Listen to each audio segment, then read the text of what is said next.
خرسند کن جان مرا ای سنگ دل عمر آدم. تلخ کنی دهان من باده عشق شکرانه میکنم. از قبیل سرودهای بسیار نامی و بسیار دوست داشتنی هنرپیشه شایسته تاجیکستان حبیب الله بیکوف می باشد که ما امروز دوباره به دفتر یادداشت ایشان دست میزنیم تا اینکه یک برنامه خوبی را دوباره منظور شما گردانیده باشیم. عزیزان درود میگوییم، باز هم برنامه خاطره هاست منظور شما و ما برای صحبت خوب آراستن به اینجا دعوت نمودیم همکار همکسب استاد حبیب الله بیکوف ادیب، امیرشاهی خطلانی و اینچنین دیرکتور کاخ فرهنگ مرکز اطلاعاتی شهر باختر که امروز دوباره سرودهای استاد حبیب الله بیکوف را بازخوانی میکنند. شادمان آدینایف، خوش آمدید هر یک شما به استودیوی سفینه. و بیایید در آغاز یک سرود بسیار جذاب ایشان را منظور بیننده میگردانیم، پس آن صحبت را ادامه میبخشیم.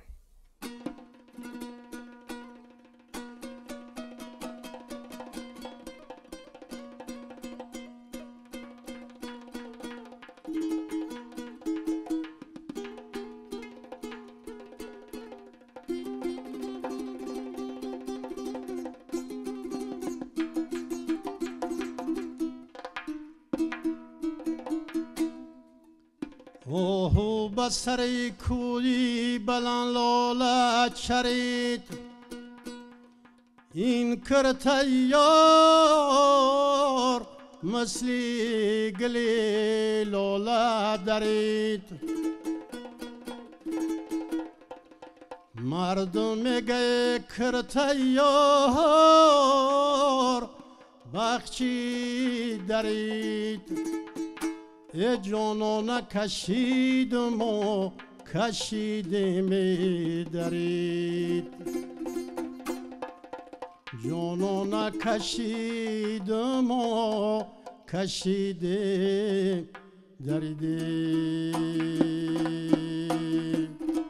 جانانه بیای زی فراق زیردی دور من نغمه ندارم به طور به تنبور گوشوار گوش در نظرم خشاینگور میجگانی سیاه در نظرم چنشی زنبور شادم شب در بر ما استادرای در خونه درای مگم زود برای تو باشدی نو توری سری دست براده تو آبی لبی جوی به هر کودوانی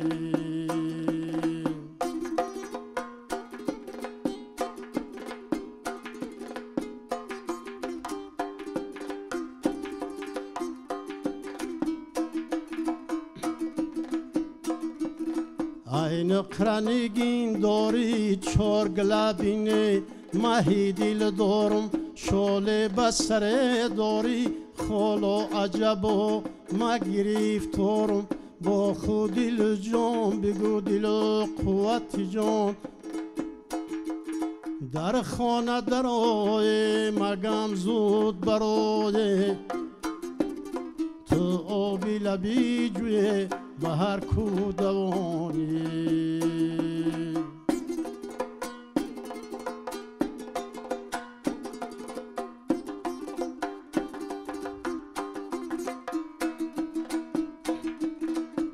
یارو بیای کی به دستانی سفیدت قلمه بنو گیهنه سرمارم ازن دل بری من پیشی آینه یک یارکی مایده کی صد برگی ترم پیشون بیشینه در خانه درای مگم زود درای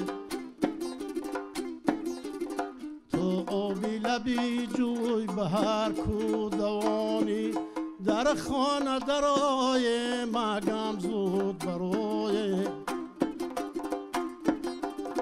در خانه درای مگم زود برای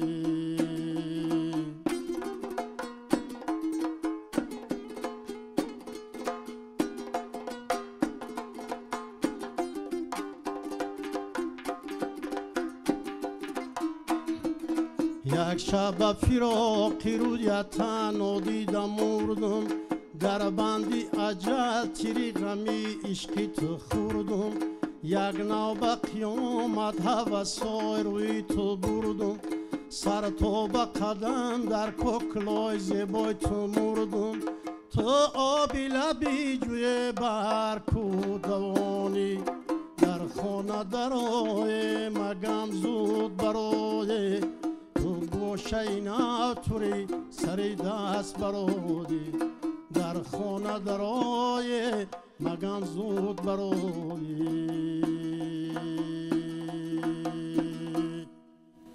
تشکر.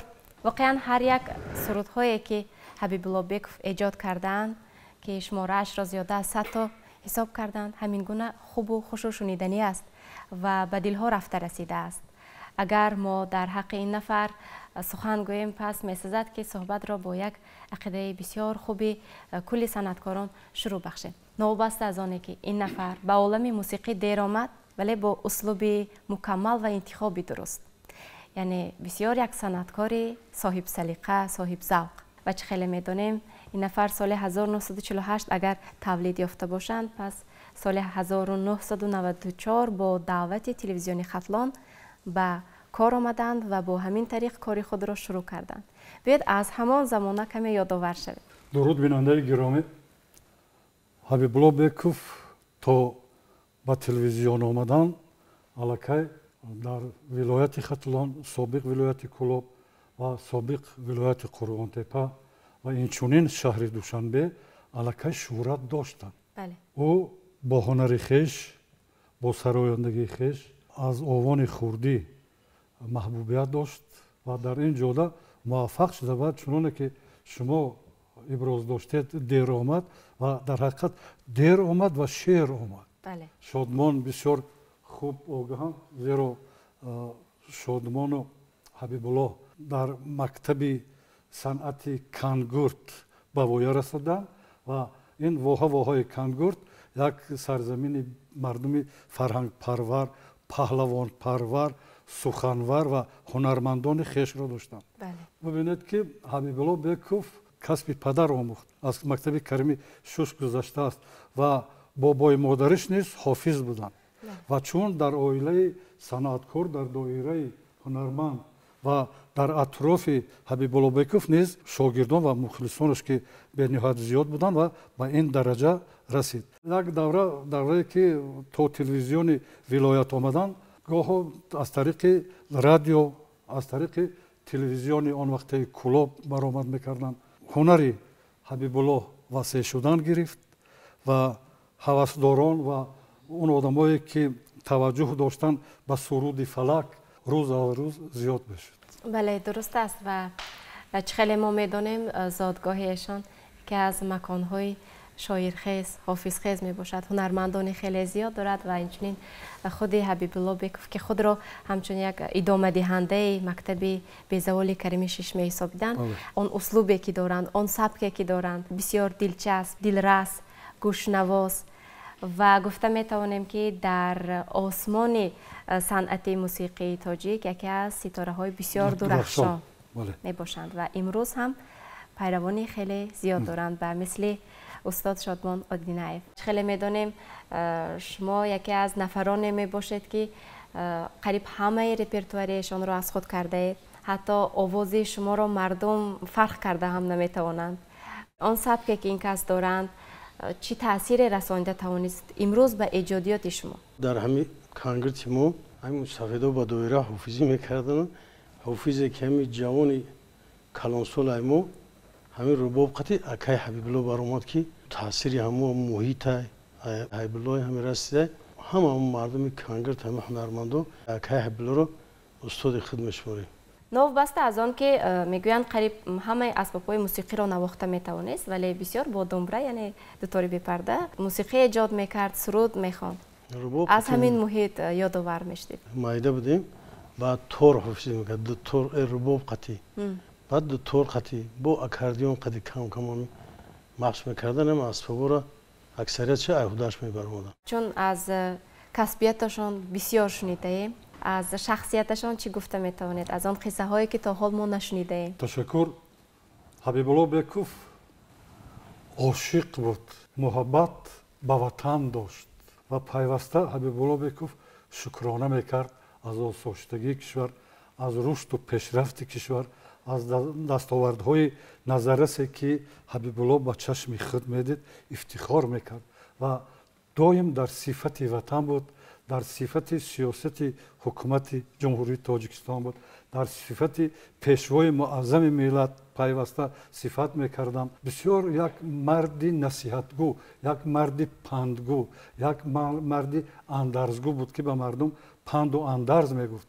حبیبالله بیکوف روی صحنه میبرآمدند گویا که در صحنه یک نویگری، یک نوگانی به وجود می آمد. هنگامی که سرود میخواند یک پیشخند شیرین صنعتکاری داشت که تنها به خود حبیبالله خاص است. میدونید آن خیلی که شما تصویر کردید، صفات کردید، اطوار این کس را، فطرت این کس را ما همین گونه دریافته ایم.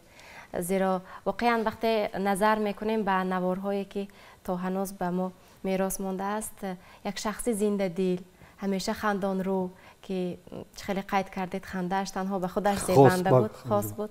و بیایید اطرافیان اکنون سخن گوییم که پس از آنی که به عضوی دسته دریای کمیته تلویزیون و رادیو شامل می‌گردند، یعنی از سال 2001 چگونه در حیات این نفر تغییرات به وجود می آید؟ یعنی باز هم تشویش‌هایشان دوچند می‌گردد، باز هم ایجادیاتشان دوچند می‌گردد. طبیعت انسانی مانند جویبار است. وقتی که جویبار خرد باشد و بعد رفته به دریا می‌ریزد، دریا بزرگ می‌شود. بله. بزرگ می‌شود. وقتی که در صحنه بزرگ انسان که قدم گذاشت، مسئولیت دوچند می‌شود و زیاده توجه میکند که با موسیقی و سرودهای دلنشین و تازه و نشانرس به دل مخلصان راه یابد. او در این جاده موفق شده بود. او مکتب خویش را ایجاد کرده بود. بله. او الکی از مضافات بیرون شده در سطح جمهوری و مردم برون مرزی توجه داشتند به سرودهای دلنواز و شیرین و گوشنواز او و به چهره زیبای او و به پیراهن و به اون صحنه زیبی او توجه داشتند. زیرا او از حضرت رودکی سر کرده تا به شاعران معاصر هم از ایجاد آنها میدانست، از زیاده از ایجاد صایب و سیدا و از شاهنامه آگاه بود. بله، از شاهنامه، از مثنوی معنوی آگاه بود، از شاعران مصایر، از استاد لایق، از استاد محمد غایب، از استاد خیراندیش، از استاد آذر و دیگر، از استاد گلنظر و دیگر شاعران معاصر شعر از یاد میدانست. در برابر چنانی که عرض کردیم او تحلیل کرده میتونه، به معنای شعر معنی را خوب درک میکرد. معنی آفر. بله. و وقتی که یک چند بار بخصوص توجه او به حاجی حسین کنگورتی نهاد زیاد بود. ما در آخر هم صحبت شدیم، میخواست که یک شب ایجادی بخشیده به شعرهای حاجی حسین تشکیل کرد و 7 غزل حاجی حسین رو ازبر کرده بود. افسوس که عمر وفاداری نکرد. خیلی میدانیم برنامه خاطره ها در برابر یادرس نمودن همین گونه خاطره های نکو، این چنین سرودها نیز پیشکش می‌گردد، پیشکش بیننده. و بیایید باز هم ادامه میدهیم برنامه را با یکی از سرودهای دلچسبشان.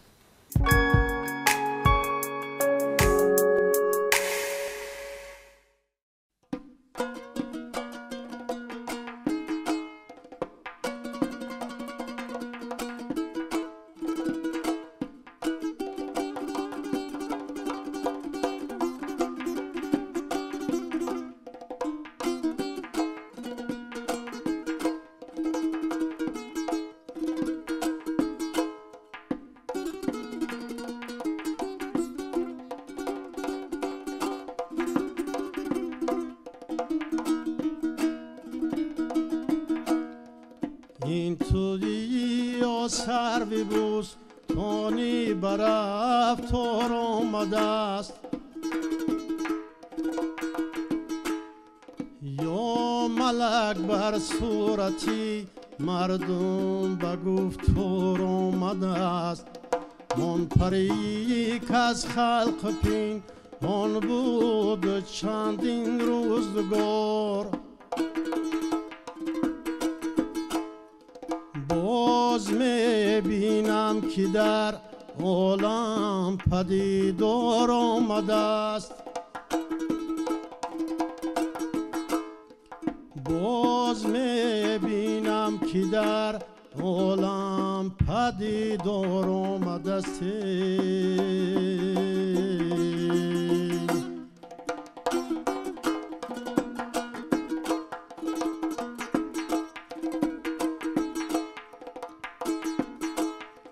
عود می سوزد کیا گل می دمد در بوستان. دوستان یا کاروانی مشکی تاتار آمده است. سربانا یک نظر بر روی آن زیبانگار. گر به جان می دهد اینک خریدار آمده است.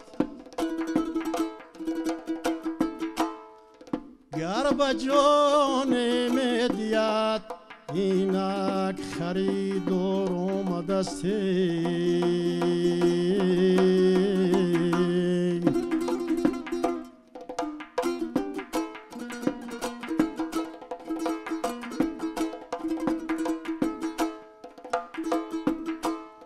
من دیگر در خانه نشینم اسیر و دردمند. خاصه این ساعت که گفتی گل به بازار آمده است.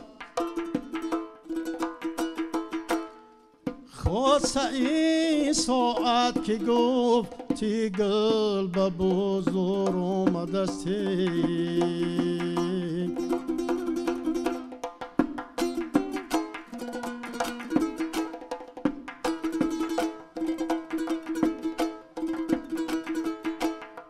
نکی می نالد همه در مجلسی آزادگان. زان همه نالد که بر وی زخمی بسیار آمده است. سعدیا گر همت داری منال از جبریار. تا جهان بود است جبریار با یار آمده است. تا جهان بود از جبریار با یار آمده است. تا جهان بود است جبریار با یار آمده است.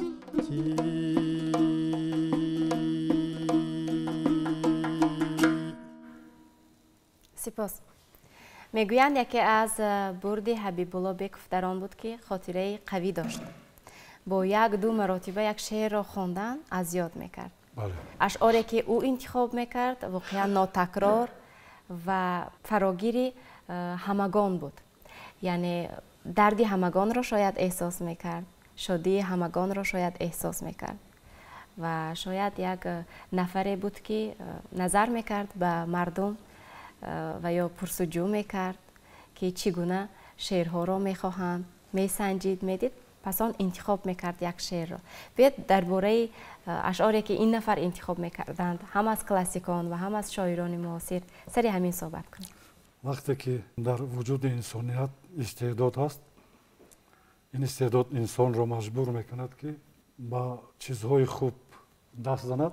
اگر شاعر باشد شعر خوب گوید، نویسنده باشد اثر خوب آفرد، طبیب باشد بهترین دوا ایجاد کند. و حبیب الله از همین زمره انسان‌هایی بود که هم راز و هم درد و در شادی و سرور مردم هم شریک بود. از این خاطر او انتخابی او درست بود. شعر شناس بودن، معنی شناس بودن. انسان سرفهم معنی خوب می شود در حقیقت меҳнати ӯ барабаст намеравад ва ба мардум дар сурате ки истеъдоди худовандӣ дорад пешкаши мардум мегардонад. ва чӣ хеле гуфтед ҳамеша ки дар байни мардум буд, ҳамин хел то ба ҳол мардум ӯро гӯш мекунанд, яъне маҳбубият дорад мардум, маҳбуб ва ба шодмони ҳамчун шогирди Ҳабибулло бисёр як таваҷҷӯҳ дорад ва имрӯз бубинед ки меҳнати шодмон қадр шуд аз тарафи худ. خب درست است و این شعرها را چگونه دریافت میکردند؟ با طرز کتاب خواندن و یا هم صحبت شدند با مردم؟ در حقیقت با ادیبان بسیار یک رابطه خوب، بخصوص با استاد محمد غایب، با استاد خیراندیش، با استاد آذر و دیگر شاعران بسیار یک حتی بعضا محفل ها میشد و در انتخاب شعر خودی او انتخاب میکرد. فقط از استادان тавсия мепурсед ки дар кадом роҳ кадом шеърро интихоб кардан дар кор, яъне ба мавзӯи рӯз ӯ такя мекард, яъне ки имрӯз дар байни мардум чӣ гуфтанд дар кор, мардум чӣ мехоҳад ва рӯҳи мардумро ба кадом суруд, ба кадом панд, ба кадом андарз болида кардан дар кор.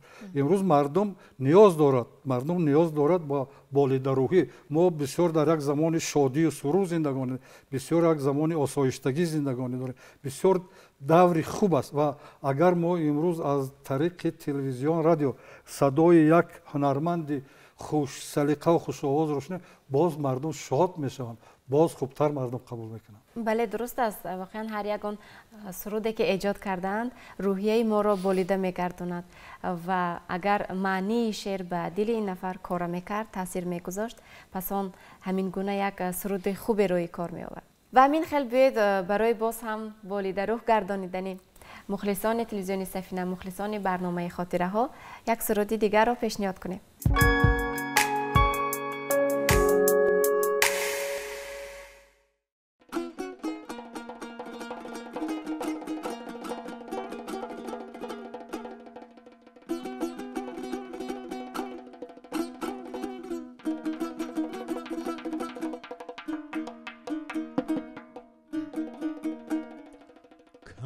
گرتی عزیز با جان پیوندی منی، یه مکه و مدینه و سمرقندی منی،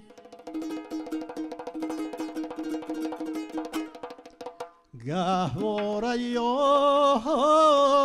یادمین زمین باشد اگر کنگرت گهواره فرزندی منی،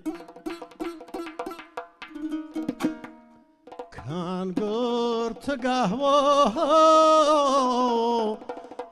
فرزندی منی.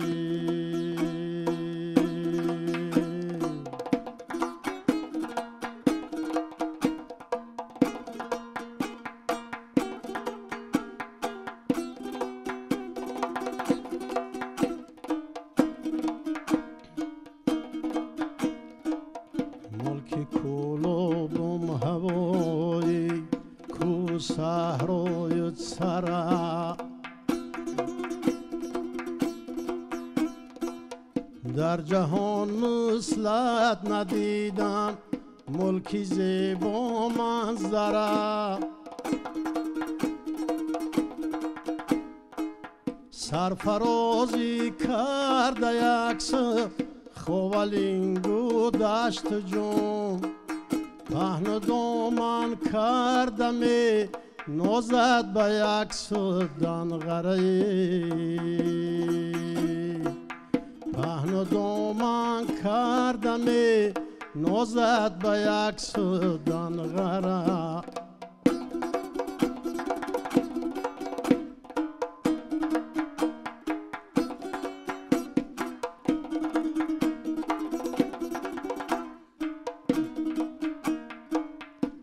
جمامین یک طرف آباد میگیرد تو رو،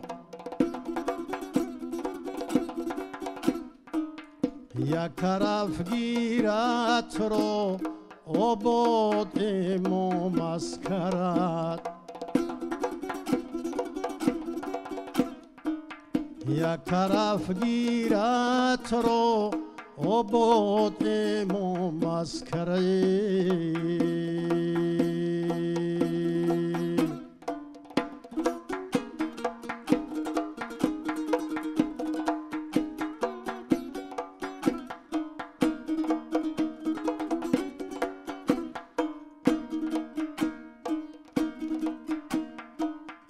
از بلندی تا بلند دیدید عادت کرده‌ام یا سری خسارمه تا بد فرازی که داره یا سری خسارمه تو بد فرازی که داره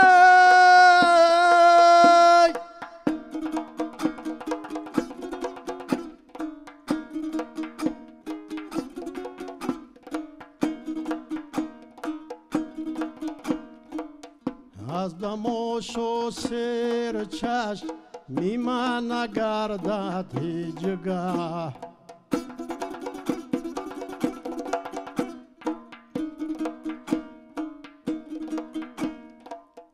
پای من در پشته ها هرگیز نگردد به فرا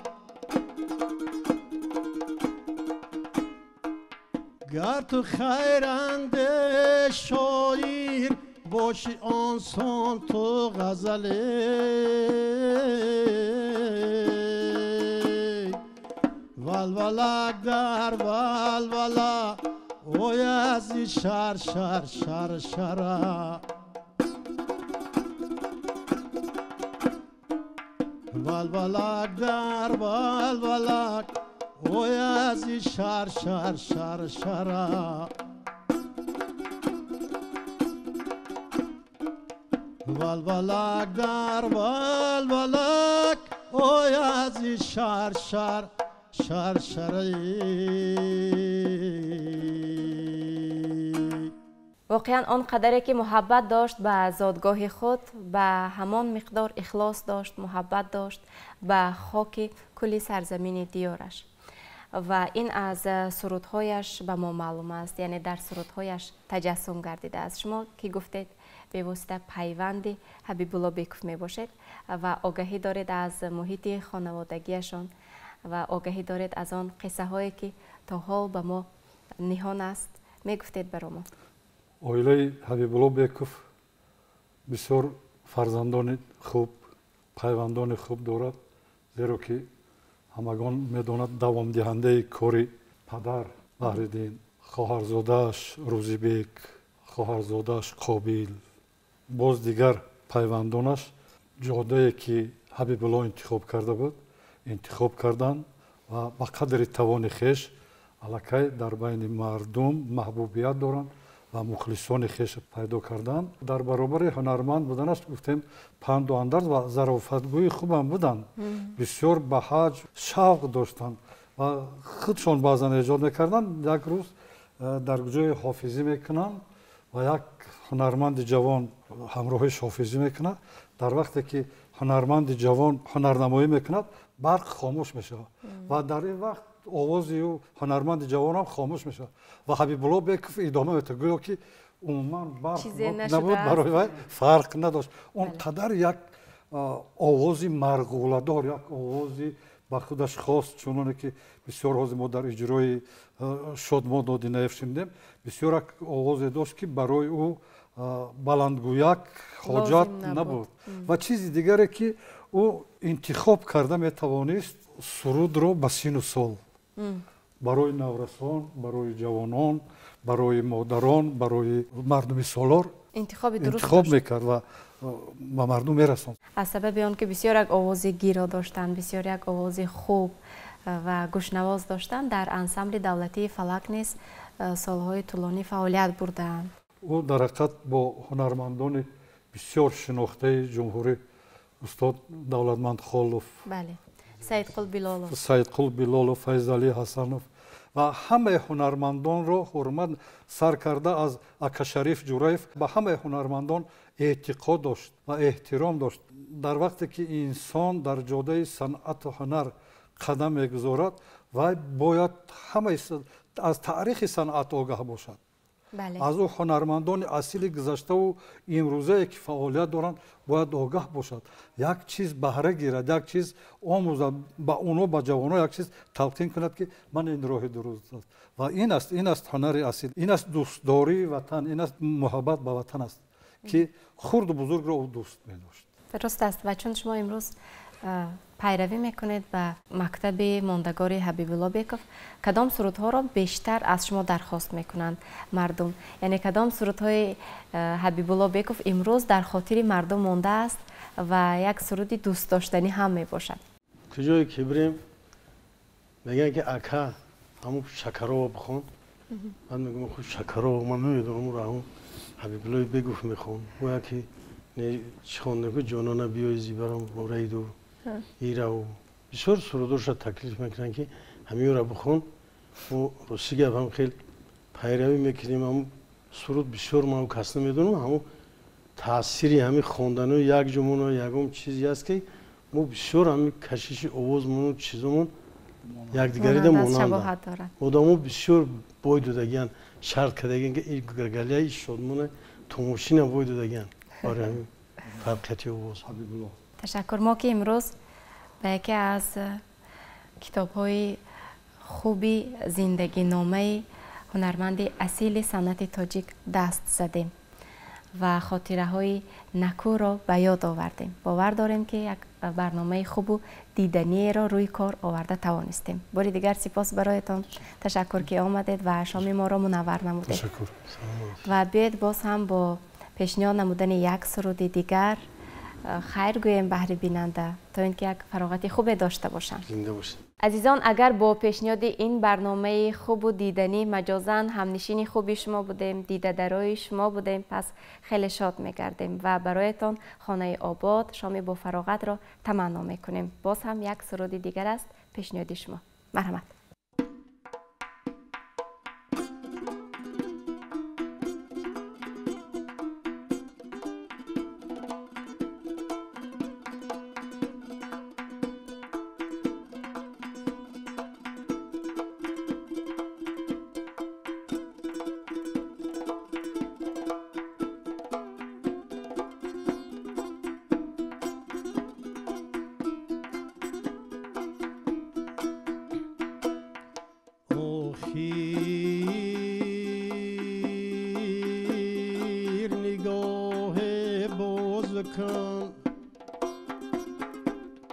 وقتی که بر ما بینگری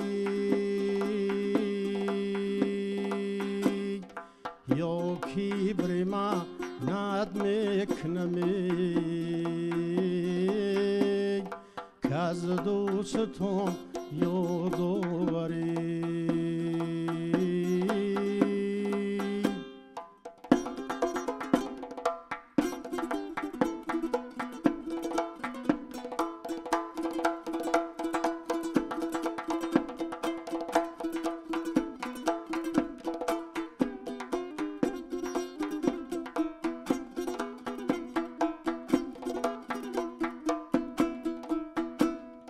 هرگیز نبودن در ختم بر صورتی چندین فتنه هرگیز نباشد در چمنه سرو به این خشم زری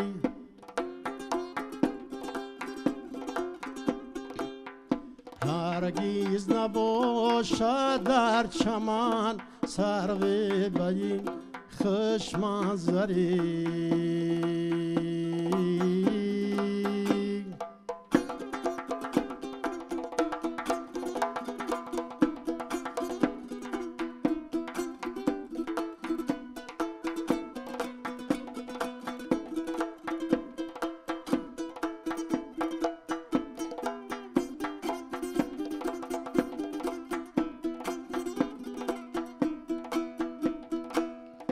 صورتگری دبای چین را صورتی رویش ببینه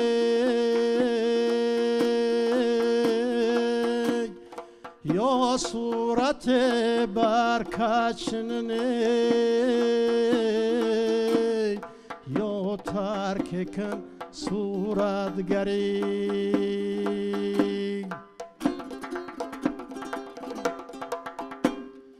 یا صورت برکچننه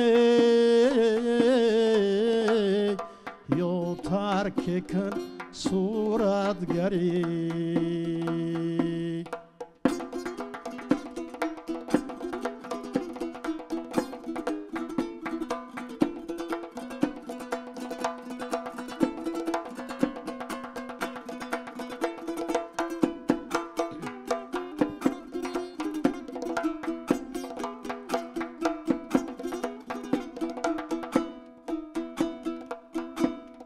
گر نقش می بندد فلک کس را نبود از این ملکه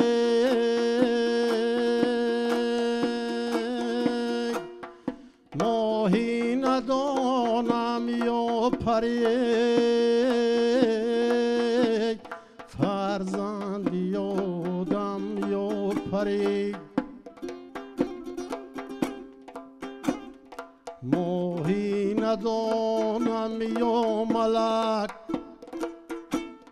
فرزند یادم یا پری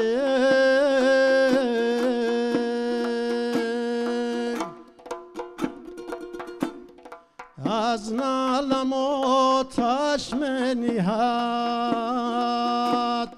نالم در آتش می نهد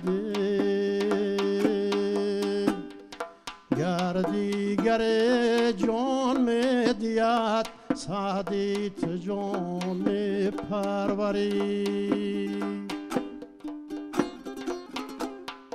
گر دیگر جان می دید سعدیت جان می پروری